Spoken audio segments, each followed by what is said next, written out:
Hey guys, welcome back to the Clack Shack once again. And the 2-day event has concluded. I got the portable Clack Shack back here in the shack, and I am rapidly running out of room in here, guys. I've got to come up with housing for it, but for now, because I've got so many machines in here and more to come, I've decided to bring it inside so that I can use it if I need to on some of these machines and to do a few upgrades. I found a few things at the event that I need to work on, and I want to upgrade and do some changes to the portable shack, and so I'm going to be doing that. Now, I know I put out my video yesterday about my issues I had with the D1 Pro.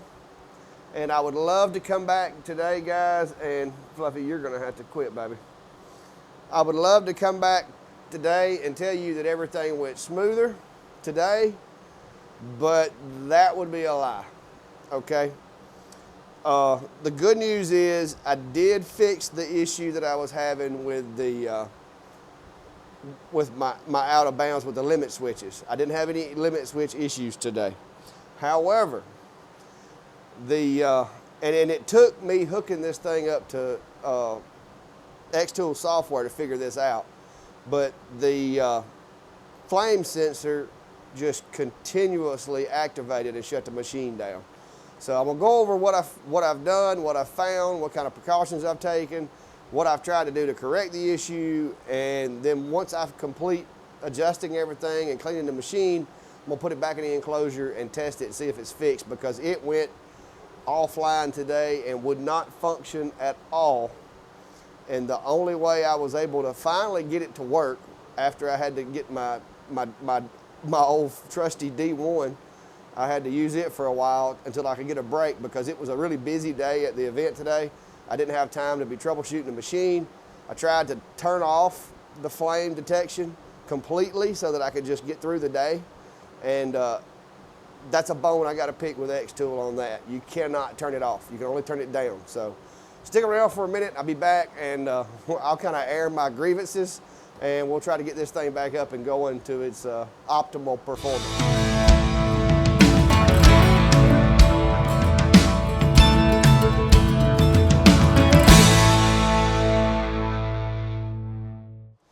All right, everybody. So back to first I want to go over my grievance that I have with Xtool. Okay, when I was growing up, my dad would only buy vehicles that had the old manual windows that rolled up and down. You couldn't have a sunroof, you couldn't have any of this other stuff. And my dad always told me that, you know, all that fancy stuff's just one more thing to break, and so he didn't believe in getting it. Well, I disagree to an extent. I like extra things sometimes. But with a piece of equipment, especially with me trying to use this at events and stuff like that, I'm okay with having the bells and whistles. I don't mind the limit switches. You know, if those start giving trouble, you can actually turn those off in the software if you open up, what is it? What they call Design Space, XCS. If you open it up, Creative Space, that's what it is. If you open it up, you can go in and you can turn that off. And that's great. But Xtool kind of dropped the ball on this flame sensor thing, and I don't know if that's a lawyer issue with the liability or what that is. But in my opinion, if you put a switch on there, as long as, like, okay, do a pop-up. Are you sure? Yes. Are you really, really sure? Yes. You know, but fix it so that you can disable that. But if you run into that problem, guys, I found a solution that works to get you back going. I didn't understand exactly what the flame sensor was or how it worked or anything like that. I didn't even know where the thing was. So when I realized that that's what the problem was, I kept looking at my plugs, and I was like, all my plugs for my limit switches, all the plugs are fine. I went over that last night. I fixed it up. I've got a little more tweaking I want to do to it, but I had it working good last night. Then I went out there today. It run good for 2 hours. I was engraving ink pens, cutting out keychains. I did a couple of engraves. I did 2 or 3 whiskey flasks. I did some dog tags. I did some medical alert tags. I did some pet tags. I mean, I was turning out stuff left and right. Well, then all of a sudden, I get that bell or alarm going off and the machine just stops. And of course I power cycle everything, you know, rehome it, it rehomes. As soon as it comes out and starts to go that way, shuts down again. And it did it like 10 times. Well, at this point, I've got a line of people waiting for product, so I just quick disconnect this, quick disconnect everything. Luckily, I have my power supply already installed. Grabbed this machine, set it on the table behind me, put the 10 watt in, hooked it up, and was able to get through. Now, it did cost me some time because the 10 watt doesn't cut as fast as the 20. But at least I could keep my booth going, keep it open, and I didn't lose as many customers. So once it slowed down a little bit, I kind of went back over and while I had a burn going, I had a lady that came by and ordered a bunch of key rings, but she was one of the vendors that was there. She ordered them for her business, and so she's like, you know, no rush. I'll come back and see you when we start to close up, and I'll pick up the stuff. And me and her had kind of worked up a swap. She did like jellies and jams and stuff, which I like. It's food, I like it. And so we worked up a deal that I would make her some keychains with her business logo on them, and she was gonna give me some jams. So it felt like a pretty good deal. Well, as long as I've got a working machine. So while I was burning her keychains, because I had like 8 of them I had to burn at one time, so while they were burning with the 10 watt, I got my Pro out, and I finally found the dreaded sensor. So I'm gonna show you guys where it is, and it appears to be some type of an optical sensor. And it is right here on the, and I know this is not very close up, guys, but if you'll look at your machine, right where the dovetail is that goes into this piece, there's a little black, almost looks like the infrared sensor on a remote control, like the little transmitter on a remote control, that sits right there inside the chassis. From what I can tell, because there's nothing nowhere else on this device that even remotely looks like it might could detect a flame. And I'm guessing that thing is some type of sensor that senses the heat, infrared radiation, you know, thermal radiation or whatever. So the only things that I could come up with was my shield here had gotten pretty dirty. I mean, because I was running this thing hard, guys. This shield here had gotten pretty dirty. And so if it's, the light is coming through this shield to that sensor, I think that could have been a factor, that this shield just got extremely dirty, and maybe it was refracting the light or reflecting the light or whatever, and was causing some false alarms on the sensor. Or there is a possibility that it just got dirty, because I did not even know that this was a sensor. So when I've been wiping my module down and cleaning it, I really haven't been giving it a whole lot of extra attention. So what I've done today, I took my machine apart, and as you can tell, guys, my lens had a little trash on it this time, or a little discoloration on it. I took a picture of it, and I'll try to plug those into the video, like right about here.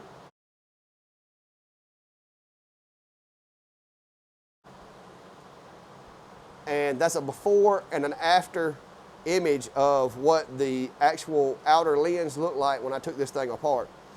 I'll also take a picture of the little sensor that I'm talking about, and I'll drop it in about here. That way you'll know what I'm talking about. So what I've added to my cleaning regimen now, because I finally figured out that this, I haven't heard anybody say anything about cleaning this sensor. And if they have, maybe I missed it, who knows. But I do know that a lot of people, when I was going over my issues with my D1 Pro yesterday, a lot of people were saying they were having issues with the flame sensor, and they thought it might have been because it was out in the sun or whatever, and I can't rule that out. But I will say this. If that thing is an optical sensor of some type, if it gets dirty enough, that could be an issue. So what I did is I took me another Q-tip and some rubbing alcohol, and the black, glassy, shiny surface of that thing, I just went around and cleaned it and cleaned it and cleaned it the best I feel like I can with some rubbing alcohol. Now, I can't guarantee that's going to fix it. I'm having a little bit of issue today. I noticed that my belts were a little loose, and I'm going to blame that on the fact that when I put it together, it was new, and I have run it a lot. So I'm fixing to kind of walk you through the tensioning process. I'm going to tension my belts a little bit, and I'm going to check and make sure that my timing bar is set correctly, and I'm going to put this thing back together and put it in the enclosure and test it. Because I'm telling you guys, until I put a piece of tape over this thing today, or I didn't put it over it necessarily, I put it across from this little bar to here. Until I did that today, this thing wouldn't move. And the only reason that I figured out that it was the flame sensor was because I thought, okay, maybe there's a firmware issue. So I loaded it into Xtools software, and there was a firmware update for it that makes the new module work with it. So I updated the firmware. That went good. And when I put the machine back on there, I was like, well, instead of going back into Lightburn to test it, I'll just test it in this software. Maybe it's a Lightburn issue. Well, it did the same thing in the Creative Space software, but it popped up an alarm and said, flame alert. I thought it was the out of bounds because, Lightburn doesn't tell you what it is. So another tip for you, if your machine is throwing that warning, power it up and use Xtools Creative Space, and when the pop-up pops up, it actually will tell you if it's a flame alert. I didn't know that. Nobody had mentioned that, so that's another tip for you guys. Like I said, as I learn this stuff, I try to pass it on. But anyway, it did say flame alert, and that's when I went to hunting that flame alert, that flame sensor, because I didn't know where it was. Nobody had went over it. I hadn't heard anybody talk about it. So I went in, found the little guy, and I took one of my little adhesive pads that I used to put magnets on some of my refrigerator magnet stuff, and just stuck that thing there so that sensor could not see out. All it could see was the underside of that little sticky pad. And it ran flawlessly. I put it back in line, ran it the rest of the day, cut out a bunch of stuff, and had no more issues. So when I got home, I removed that, I've cleaned it, I'm fixing to lubricate the rails, and I'm gonna adjust the tension. I've already got my 2 set screws here loosened, and I'm gonna kind of walk you through that part as soon as I get everything greased up. And the reason I'm wanting to grease it up first is because I'm going to be using the 45 cant to determine whether or not this thing is tight enough, and I don't want to have any added friction with the rails. Now, I've already cleaned these rails really thoroughly. I've wiped the whole machine down. I've took my air hose and blew out the cooling coils and the heat sink on the module. I used my Q-tip and my rubbing alcohol, clean the lenses, clean the inside of the air assist cone, clean the outside of the air assist cone, and now that I know that it's a thing, I cleaned that flame sensor. Because before, I didn't even know that was an actual thing, to be honest with you. I knew it, had it, but I did not know where the sensor itself was.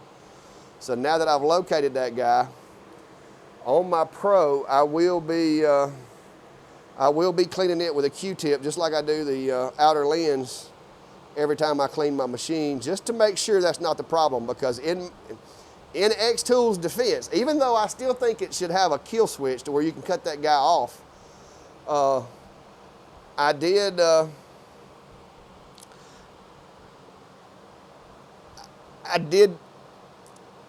not rule out the possibility that it could just be dirty from neglect, because I did not know that it was a sensor, and I have not been cleaning it properly. So I can't say that this issue is necessarily Xtools' fault.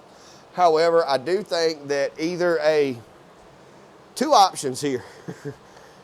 Either a really tiny little dim switch on the module to turn that off, or a software switch in the software to turn that off would be really nice. And maybe there's a limitation that they can't do it in the software because of the way that it's built. But surely we can put in a dim switch or something on the back of this thing that you could use, a small object to flip that switch and turn that thing off in the event that it starts giving trouble. So I've got a little more dust up here that I'm going to wipe off. But as far as the module itself and the rest of the machine, it has performed flawlessly the past 2 days.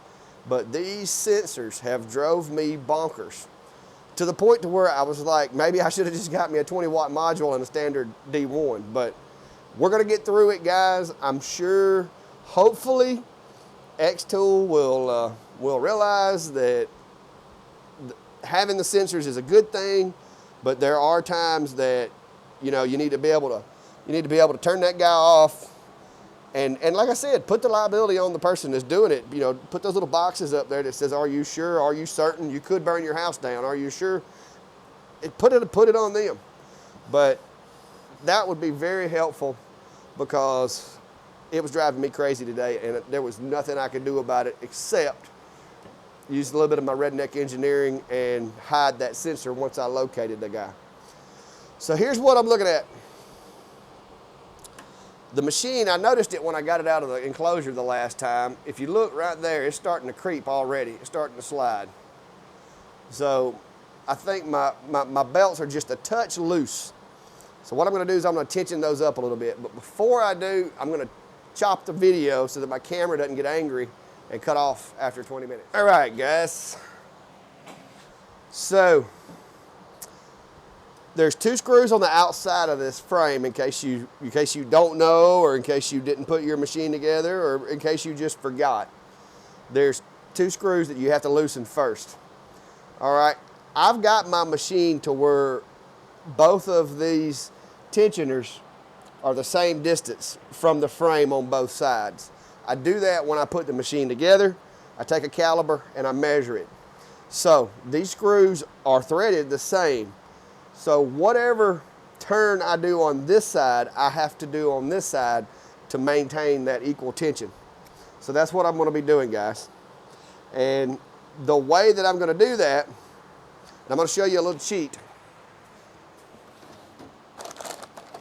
In case you're like me and sometimes things elude you or you miss things, what I'm gonna do is I'm gonna take my screwdriver here. This is the Xtool screwdriver. And I'm just gonna put me a little piece of painter's tape on this guy right here. And this is just a visual aid for some of you that it may help you. And so when I put the screwdriver on there, what I'm gonna do is I'm gonna look at where this piece of painter's tape is in relation to north, south, east, west, you know, whatever. And I'm gonna turn it, and I'm gonna remember exactly how much of a rotation I did on this side, and then I'm gonna do the same thing on the other side. So I'm starting out right here. The tape's pointing kind of 9 o'clock. I'm gonna roll that around, and I'm gonna bring it up to 12 o'clock. All right, so I'm gonna go to the other side, and I'm gonna do the same thing. I'm gonna make the screwdriver, the tape is looking at 9 o'clock, and I'm gonna rotate that guy to 12 o'clock. So that's a quarter of a turn. It's not much, but I'm gonna do that gradually until I get it to where I like the tension and it's not too much and it's not too little. Okay, it's a little early. So I'm gonna give it one more quarter of a turn. Starting off at wherever I can get my screwdriver. Okay, I'm starting at 12 o'clock this time. And I'm gonna turn it all the way until it's to the right, which is gonna be 3 o'clock. All right, starting at 12, going around 3 o'clock. All right, and I'm gonna do the same thing.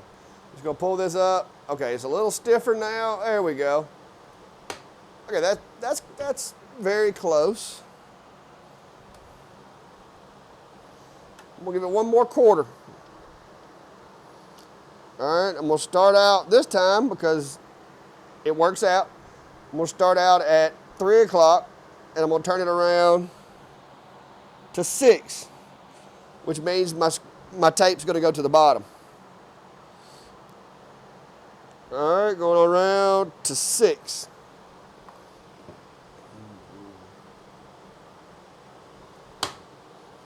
That head's a lot heavier than the standard head, so I'm thinking I may be good now.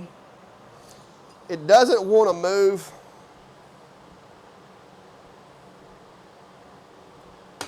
Yeah, that's probably about 40 degrees. So I'm gonna let that ride.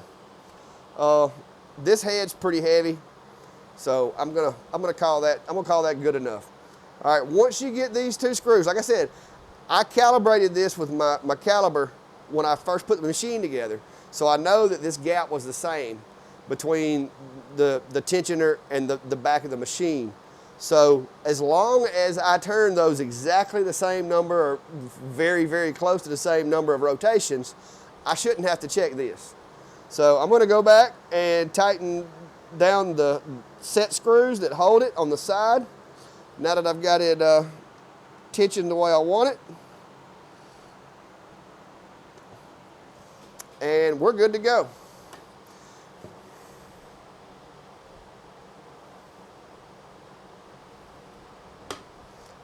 That's a good, smooth, nice pull. It's good and smooth coming back and forth. So I think we're good to go, guys. So give me a minute to get everything moved back over. I've got to clean out the enclosure. I've got my honeycomb. I'm cleaning it right now because I'm going to go back in the enclosure with it. Everything's going to be clean and fresh when I go back in. So I'll be right back. All right, guys, the moment of truth. I got the machine put back in. I had to clean my honeycomb. That thing was nasty. It's still not perfectly clean, but it'll do for now. Next time I do it, I'll have to go out. I had to let this thing soak with some cleaner on it for a few minutes, take it to the water hose, and then had to bring it back and blow all the water out of it with the air hose. So it took a minute. I've got the D1 power, the Pro powered up. Everything seems okay so far. And where did I put my glasses when I unloaded my truck today, guys? Stand by. Okay, guys, all is well. Turns out when I unloaded the truck, I stopped before I got it completely unloaded. I have one more box in there. Oh, it's been a long couple of days, guys. All right, so first thing I'm gonna do is I'm gonna navigate my machine around the workspace just to make sure that I didn't go wrong with my belt tensioning. I wanna check my belt tension so I can take these off for a minute. I'm just gonna move from corner to corner and around the workspace to make sure everything sounds smooth, and all that before I get too carried away. So I'm gonna be using the little navigation icon in Lightburn. I'm gonna go all the way over to this corner over here and just see how it tracks, how it sounds. Much smoother. I had a little shudder today, and that's why I thought maybe I needed to adjust my belts, is every now and then it kind of almost sounded like it was dragging a little. It's still done good on the cutting, but I've got to where I can kind of listen to these things and tell if the belts are tight, fooling with them enough. And yeah, that is smooth. That is moving like it's supposed to. No noises, no sliding, grinding, nothing. So we're good on that. And so far, the alarm hasn't went off. There's a little bit of that clicking noise, but I'm not sure. It's not a belt tension issue because that's on the wrong axis. Let me see if I can make that, recreate that. Oh, wait a minute. It may be the belt on the, that's it, guys. That belt's a little loose. I didn't realize that. I thought it was the other way. I bet that belt needs to be tensioned just a fuzz.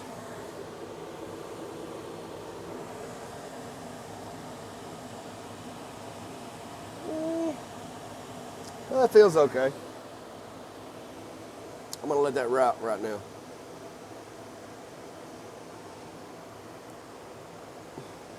All right, so I'm gonna go back home, guys, and what I'm gonna do is I've already focused it on that piece of wood. So I'm gonna go back in and I'm fixing to turn my limit switches back on. I'm gonna close Lightburn. I'm gonna go back into Creative Space. And I had turned off the sensors that I could today because I was having so much trouble.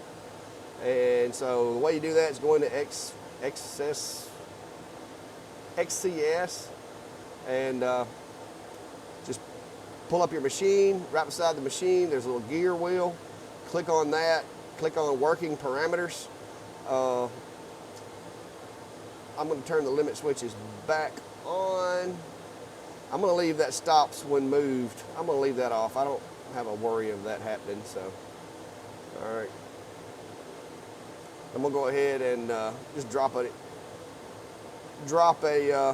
shape into the workspace and frame it before I exit the software, just to make sure that it saves. Smooth as glass, guys, smooth as glass. Those belts are just right. So I'm good. I'm gonna back out of that. Go back into Lightburn because, to be honest with you guys, I don't even know how to work this software. I haven't used it since they came out with it, except to do that.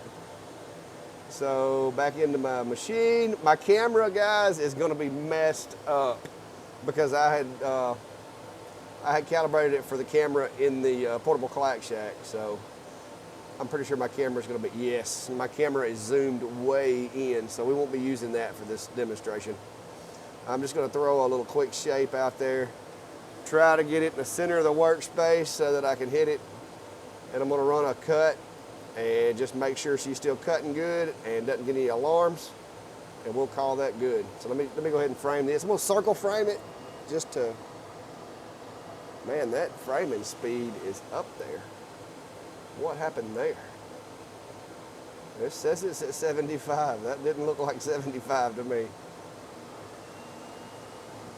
All right. So I've got that on 6 millimeters per second, one pass. Let's see if it drops it. I did have a little bit of like haze on the outer lens for the laser. I cleaned that off, but best I can tell from a visual inspection, I don't have any chips, I don't have any cracks, I don't have any holes in the lens, so that's good. I have really run this thing ragged, and that lens really scares me because I see all these horror stories about it. So let's see what that did. Oh, you know what I didn't do, guys? I didn't turn the air assist on.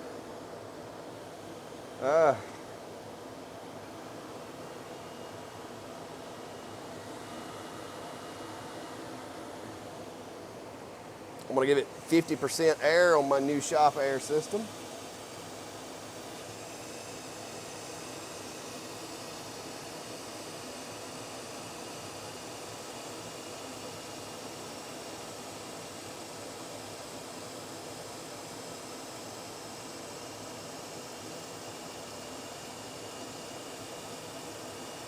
I got so used to being in the portable shack, I had the air assist on all day today. I run it continuously just to keep from gumming my machine up. Okay, that's more like it. The first one would have came out. It just had that one little snag right there holding it. But it wouldn't have had that had I had the air assist on. So no flame alarms, none of that jive. So I'm gonna do one more little cut here. Just gonna see if I can't knock a hole in this piece of cedar here, and we'll call it done. If it, man, that thing is hauling since that update.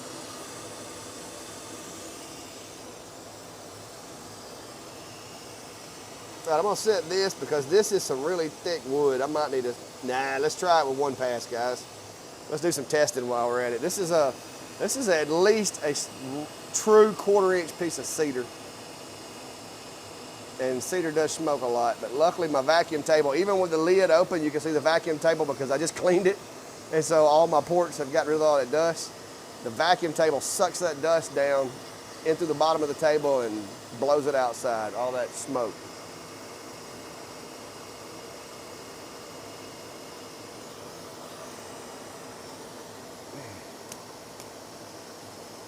It would have been nice to have had 2 passes, but yeah, that's